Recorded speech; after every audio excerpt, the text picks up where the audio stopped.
What's up, everybody? It's Mover, C.W. Lemoine, author of the Spectre series and the Alex Shepard series. If you like aviation-related, espionage, military-type thriller books, pick up Spectre Rising or any of the Spectre series. It helps support the channel. Or if you like more law enforcement, I recommend the Alex Shepard series, with starting with Absolute Vengeance. Today we're going to talk about the F-16 crash near Islamabad that took the life of Wing Commander Naman Akram, who is actually fairly highly ranking in the Pakistani Air Force.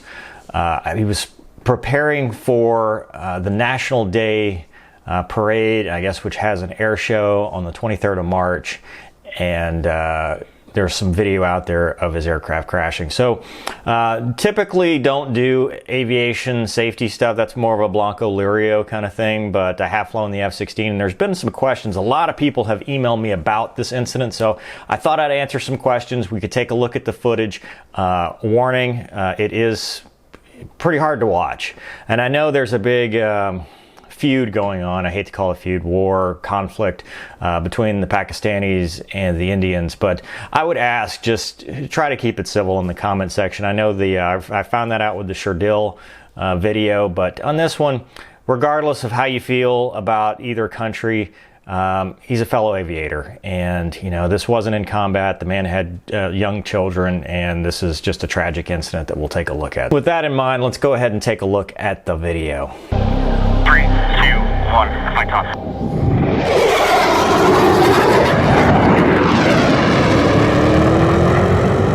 All right, here we go.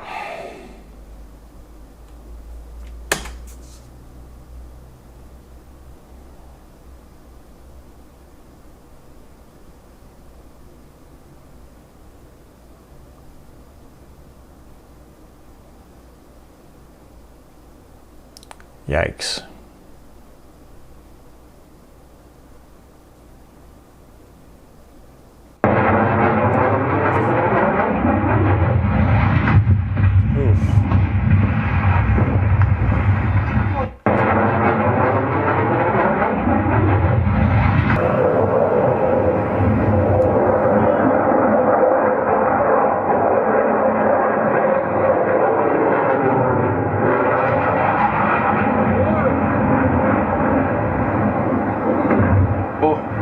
God.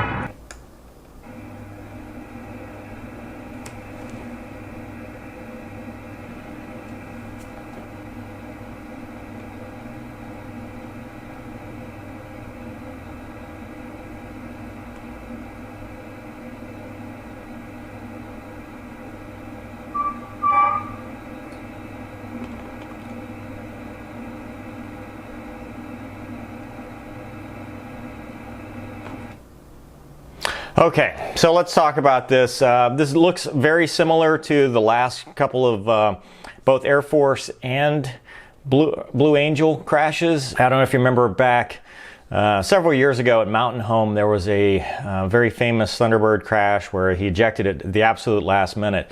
And what that was attributed to was the incorrect field elevation setting. So the way the Thunderbirds do it is they set the field elevation so that the altimeter reads 0, so all the maneuvers are always at the same altitude. And typically it varies based on where you go, and the field elevation difference between Mountain Home and Nellis, I believe, was about 1,000 feet, so that when he started the maneuver he was 1,000 feet too low and realized it at the bottom and ejected.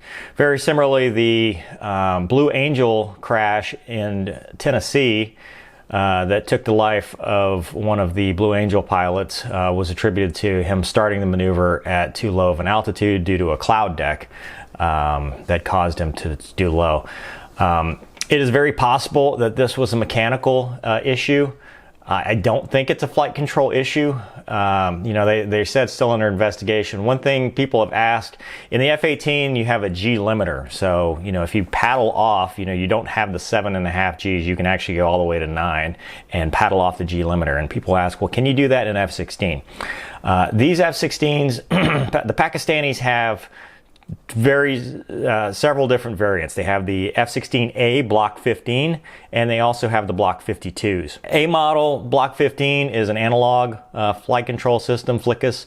The Block 52 is a digital FLICUS. And for both of them, you're not G limited. You're actually AOA limited. It's 28 units of AOA, if I remember correctly. So the aircraft gives you everything it'll give you up to 28 units, and that's basically still flying. It will not stall. You can't stall it. So it's giving you everything you have. And when you look at the video here, especially here at the end, let's see if we can get this right here, just the angle of the aircraft tells me he was more than likely on that limiter, just the nose up angle. So as he's coming down, he's essentially full aft stick trying to save it, and it comes very close. You know, he's probably within 100 feet or so, which is even more tragic. And I think he hit something, maybe a tree or a power line or something, that causes the explosion prior to him hitting the ground. But the other thing you can see is the aircraft is actually in a left-hand bank, and people have said, well, he did it to avoid hitting civilians. Typically people say that, and that's not true. In this case, I think it actually might be fairly likely, because it looks like he's avoiding hitting whatever it is we're looking at here. I don't really know what this camera is from, but it does look like there's some civilian population there that he may be trying to avoid at the last minute. So, you know, they say fly your way through the crash, and to the pilot's credit, he was definitely flying all the way to the end, trying to save it and trying to save people's lives on the ground. So what happened, I don't know. You know, honestly, it could be very similar to the Thunderbird thing, where, you know, he had just the wrong altitude. You know, he does the aileron roll kind of half Cuban-8, gets to the split S, comes over the top, and he just didn't start high enough. Or maybe he floated it on the backside, didn't pull enough. But it looks like at the end game he is pulling on the limiter, trying to save it. So very tragic, and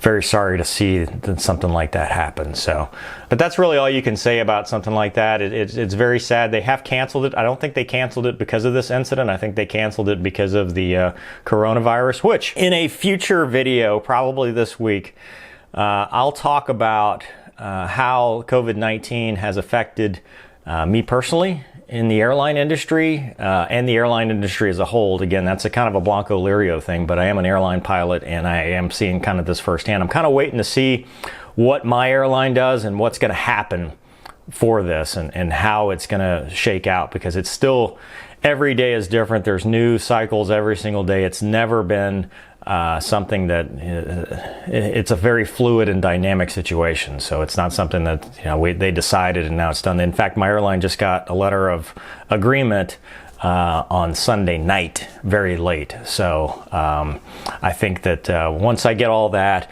I'll sit down and I'll explain kind of how that's affected. It's even affected me on the military reserve side. There's been some consequences and some fallout from that. So anyway, that's all I can say about the Pakistani F-16. It's a very tragic thing. You hate to rush to judgment, but obviously there's a lot of video footage out there, and it's just a very hard thing to watch. It's very tough. You know, like I said, I know he had a family with young children. He's a very experienced aviator, so it's just very tragic. But it does, it looked like, you know, he was at least flying it all the way to the end and trying his best to save it and make it work. So anyway, that's all I got for this episode. I hope you are enjoying it. I hope you enjoyed the car content yesterday. There will be more car content. I want to do a ZR1 ASMR and take the footage that Doug and I had and just do car noises of the exhaust and stuff like that. And also, I'm going to do a breakdown of the ZL1 on that track versus my ZR1, and just kind of show the differences with 100 extra horsepower and 500 pounds lighter for an average driver like myself. As well as we'll end up doing a reaction video here in the next week or two of Iron Eagle, Return to Base, and a few other classics that people have been asking about. So a lot of good content coming up on the channel. I hope you'll enjoy it. Thanks for watching, and I'll see you next time. Excuse me. Oh, no. Oh! Been a lot of that.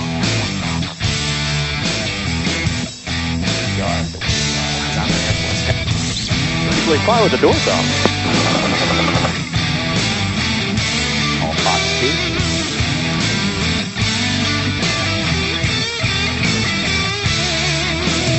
Don't be a douche. rule number one. Make them tell you no.